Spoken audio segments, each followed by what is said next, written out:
Anybody know what this place is? This is Gettysburg. This is where they fought the Battle of Gettysburg. 50,000 men died right here on this field, fighting the same fight that we are still fighting among ourselves today. This green field right here, painted red, bubbling with the blood of young boys, smoke and hot lead pouring right through their bodies. Listen to their souls, man. I killed my brother with malice in my heart. Hatred destroyed my family. You listen, and you take a lesson from the dead. If we don't come together right now on this hallowed ground, we too will be destroyed, just like they were. I don't care if you like each other or not, but you will respect each other. And maybe, I don't know, just maybe, we'll learn to play this game like men. Yeah. Welcome back. Talkin Bout Hawkin Out. I am Paul, your host. Another week in the books and the last preseason game of the year. From here on out, it counts. Thanks for joining me again on Talkin Bout Hawkin Out. Make sure you subscribe to the channel. Hit that little red button. You can follow me on Twitter at NobusHClip at NobusHClip. That's my Twitter handle. Those links will be down below in the description. Another week, another game, another show. On today's show, we're going to recap the game. Of course, the Hawks made their final roster cut down to 53-man roster from 75. We're going to do our weekly peer profile. That's going to be a really good one for a dude from the Raiders who's hilarious. You're going to want to watch that. And we're going to take also a look at the Dolphins. They're coming to town. We're going to kind of preview that game a little bit, at least just talk about the Dolphins and see what they're bringing to us. But before we do anything else, it's time for a game recap. All right, so in the final preseason game of the year, the Seahawks went down to Oakland and played on a field that was half dirt, half grass, because they have their baseball team playing there. So a lot of the time you're thinking, oh boy, like I want any of my starters to go out there and injure themselves on a field that changes from dirt to grass, going a million miles an hour. So for the most part, most of the starters were held back. I didn't see any Derek Carr out there, and they came out with their backup Cobb or whatever the heck his name is. We'll get to that. Anyway, Hawks win the toss for the fourth time this preseason, and for the fourth time they defer. Now, this is the 11th straight year, if you can believe it, that we're closing out the preseason versus the Oakland Raiders. That's pretty cool. And I was just thinking, yeah, it seems like it's been a lot that we've been playing those guys. And it's because we have. And I said last show, and I mean it 100%, I would love to see a Seahawk Oakland Raider Super Bowl, purely because the fans facing off in that Super Bowl would be spectacular, and that would be a show unto itself. Anyway, Raiders start with the ball, and they punt. A whole lot of punting going on, but before that happens, we're going to see a Russell Wilson to Luke Wilson connection in Seattle's first series of the game. That's going to be good for 23 yards, and after Seattle punts that ball away, that's the last we're going to see of Russell Wilson. From here on out, it's going to be the Trevon Boykin show. Pretty uneventful game. It's hardly any starters out there, a whole lot of punting going on, and when Trevon Boykin comes out and does make his appearance, he winds up throwing for 27 yards. Now, this was Boykin's chance to basically play the whole game and solidify his backup role. He kind of put that job in jeopardy with some really sloppy play and poor game management, which at the lowest end of the scale as a QB, you just want to manage the game. And he's spectacular, but he just doesn't seem to be able to get that. But he is an undrafted rookie free agent.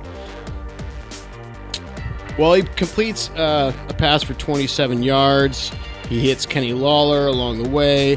This is 4 minutes to go in the first quarter still, and we see 3 straight runs from CJ Prosise after Trevon Boykin has a problem kind of getting the plays off quicker. They start going to the running game.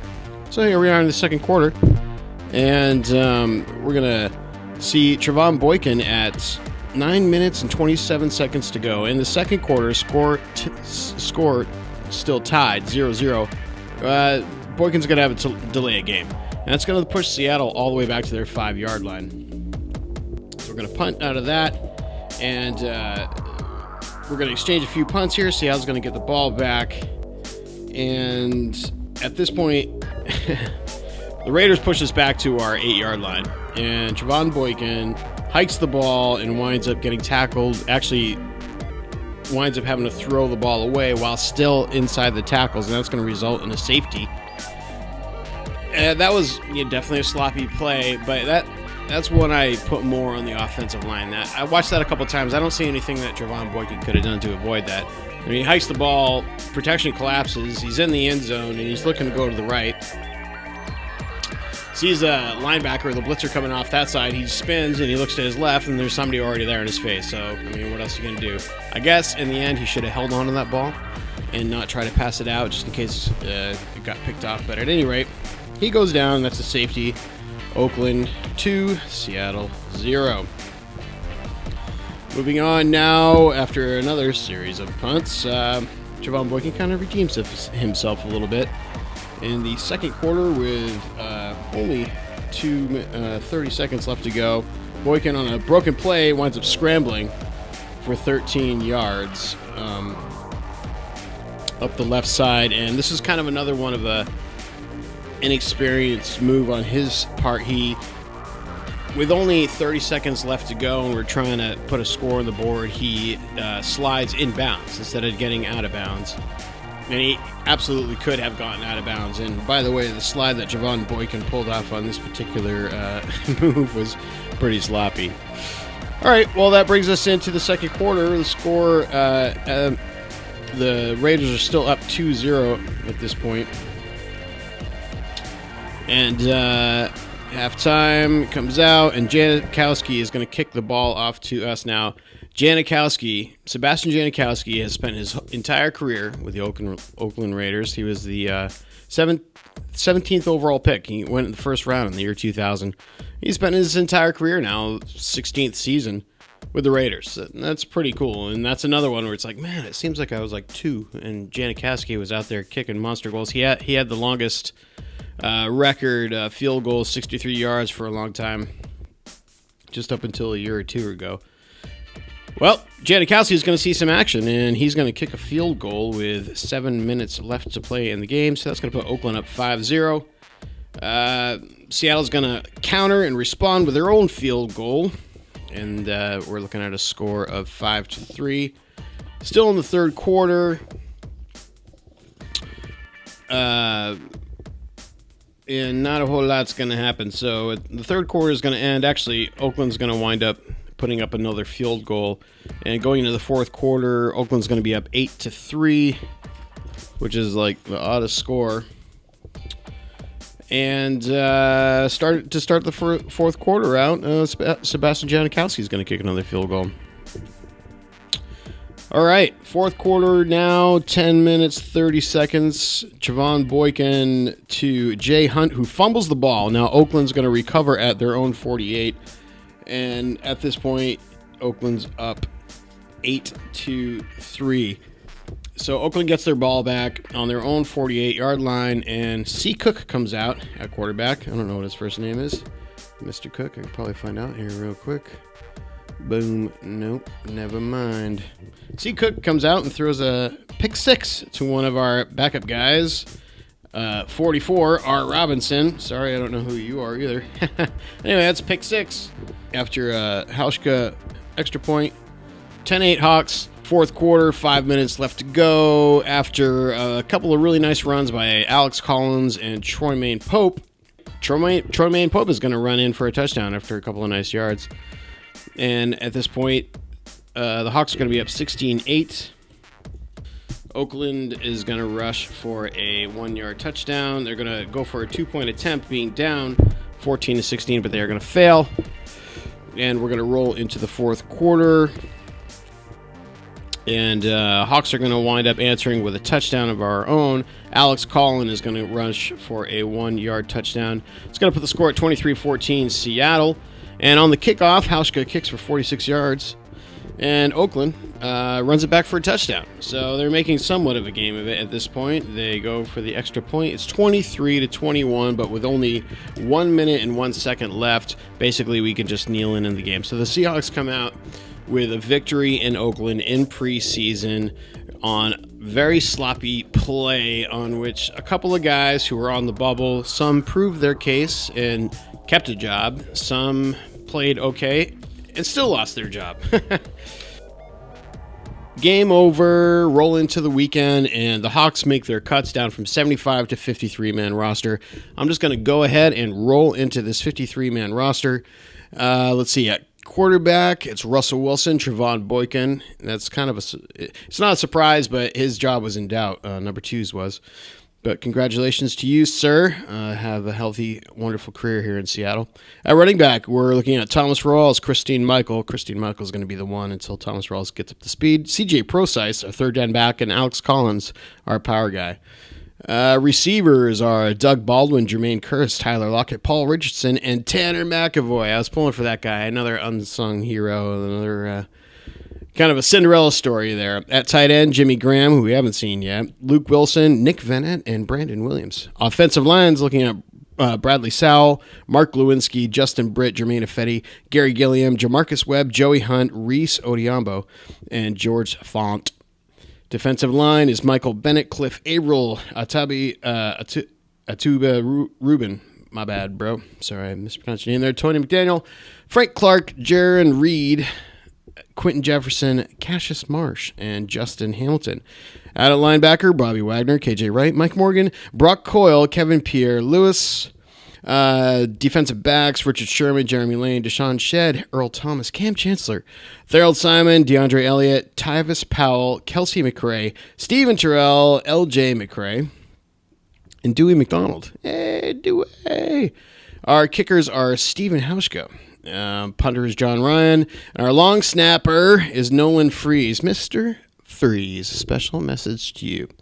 I know that it's been kind of a tough preseason for you. You're snapping the ball all over the place, and you were hurt for a little while, and you toughed your way through it, and that's apparently why you've had some inaccuracies. But there's a certain long snapper named Gresham that the Hawks have, for some reason, not gone back to. So the job, sir, is yours. Now, you have one of the coolest last names on the team, and I actually thought to myself it would be really random and funny to buy a jersey this year of maybe one of the most unknown players on the team, the long snapper, because you really do play an integral part. So, Mr. Freeze, I hereby declare that if after the first month you're rocking and rolling and you're long snapping like a monster, I'm going to order your jersey, Nolan Freeze.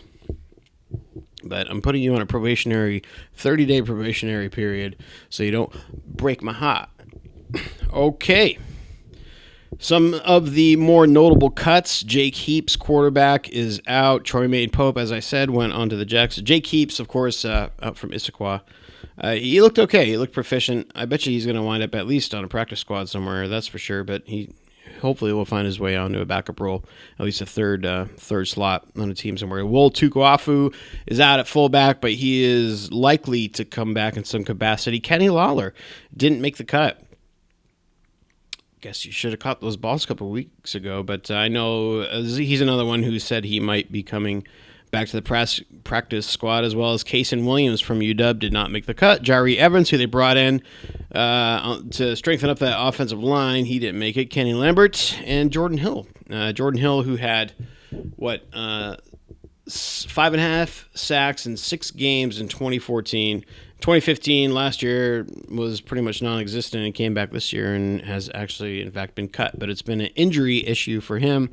And as I said, probably week 1, and I've heard a million times, the best ability in the NFL is availability. If you're not dependable, if you can't go, then you just can't keep a job. Reaching back into the past just a little bit. That opening monologue was from anybody? Ding, ding, ding. Remember the Titans. A movie that came out in the year 2000. And it takes place, it was set in 1971. And it is the true story of a high school that was desegregated. It was an all-white high school, and it was desegregated by combining African-American students with the school, and then it was therefore led by an African-American head coach, played in this case by Denzel Washington. And Bethany and I just watched that, and she actually mentioned that she really thought we all needed to watch that movie right now. And watching it, she's right. It's so poignant, and you forget that it wasn't that long ago that racism was extreme and in all of our faces. And it's not that surprising that it's easy to forget that there's there are still a lot of scars from that really tough time. I think I like to think that we've moved beyond that. Obviously, I know that in some pockets we haven't. In certain individuals, and maybe a larger percentage of the population than I realize. But anyway, watch Remember the Titans. It's a feel-good movie. And I just hope that we can all continue to move forward, and I believe we can, into a brighter, more loving and peaceful society where everybody has their God-given rights in this country and in this world to pursue their purpose and their happiness and have their family and loved ones and their freedom to worship, love, and walk down the street and not be afraid of the people who are supposedly protecting us. In a lot of cases, I think that's true. I think that really does happen. But enough of that, although it's important. And I know there are a lot of players in the NFL. One Jeremy Lane now as a Seahawk who's participating in the sitting down of the national anthem, something I don't like and I don't agree with, but I just want to the seed of the sentiment is there, and it's one of peace and love. So just want to reiterate that. Just also want to say, Jeremy Lane, get off your butt during the national anthem. All right, it's time once again before we move on from the Raiders to do the weekly peer profile. Now this is, you guys got to check this out. This dude's awesome. He's got like thousands of views every video. He does a lot. He puts a lot of work into his videos. About a half-hour long show. His name's Mikey Raider, and here's a picture of him right about here. And he's on the Raiders Central YouTube show. Here, let me just roll a clip, and you can just get a little taste of what homie's got going on. Check this out. Raiders! Up down, baby! Raiders! What's up, Raider Nation? That's right, we're back with another fun-filled episode of the Raider Central Weekly Update Show.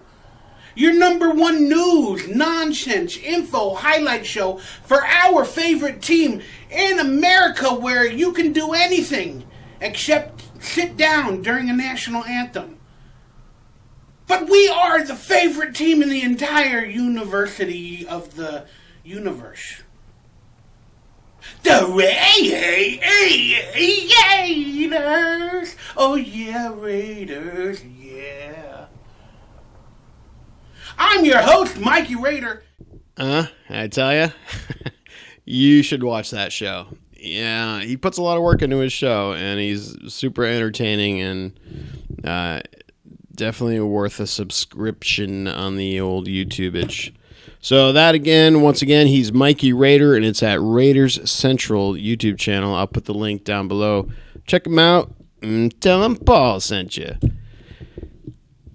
Moving on. We start the football season. Can you believe it? We made it through preseason.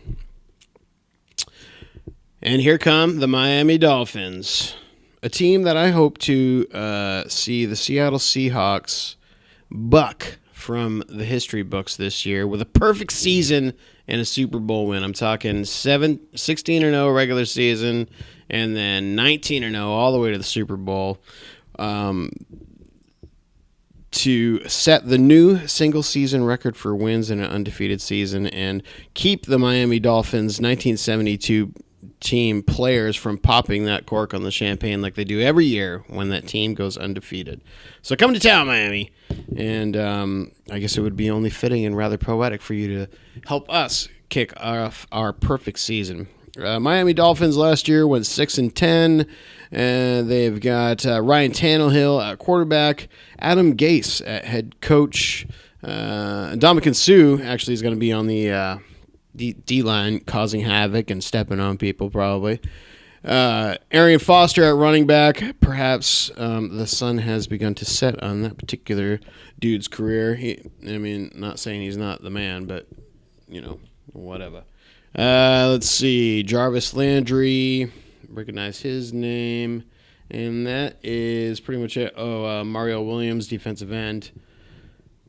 Not a whole lot of high-profile names here. Kenny Stills at receiver. And let's see. Maybe we can welcome back to town Byron Maxwell at cornerback. So 6-10 last year. They're rolling in with Ryan Tannehill and predicting a W there for the Seahawks. Let's go ahead and take a look at the regular season schedule. I'm going to give you my prediction for the year here. Let's pull it up right here. Let's see. On September 11th, Miami's coming to town. I'm going to give that a win. Then we're going to the Rams on the 18th. I'm going to say that's a win. September 25th, we play San Francisco. They come to town. We're going to go win there. October 2nd at New York Jets. Maybe say hello to our man Pope. But that's going to be a win. Week 5 is a bye. So that's a win for everybody. I don't think there's going to be a show that week. October 16th, Atlanta comes to town. Win there. October 23rd at Arizona. That's a win. October 30th at New Orleans Saints. That's a win. November 7th, Buffalo Bills coming to town. Win. November 13th, we go to New England to face off against the Patriots, who forever, them and the Steelers, will have the dagger that stabbed us in the heart. Anyway, we're going to go to New England to beat the Patriots in Foxborough Stadium. November 20th, Philly's coming to town. That's a win. November 27th at Tampa Bay. We're going to beat those guys. That's a win. December 4th, Carolina Panthers coming to town to the Clink, and we're going to beat them down. Silly, that's going to be a win. Then we're going out to Lambeau Field, Green Bay. We're going to win there. The Rams are coming back December 15th. We're going to beat them. December 24th on Christmas Eve, the Cardinals are coming to town to the Clink. We're going to beat them. And then on January 1st, New Year's Day, we're going to San Francisco to play the 49ers, and we're going to beat them. So that's a perfect season. All wins. That's 16-0 on the year. That's going to give us home field advantage. We're going to be racing towards a Super Bowl victory to be 19-0 and set a single-season win record. And that's going to do it. And it all starts on Sunday against the Dolphins. Thanks for watching, guys. Make sure you subscribe. Tell your friends about this show. And leave a comment down below. And I'd like to hear from you guys and get a conversation going and any kind of dialogue. You can follow me on Twitter at NobusHClip. I'm going to put the sign up. Say it with me. I'm in. See ya.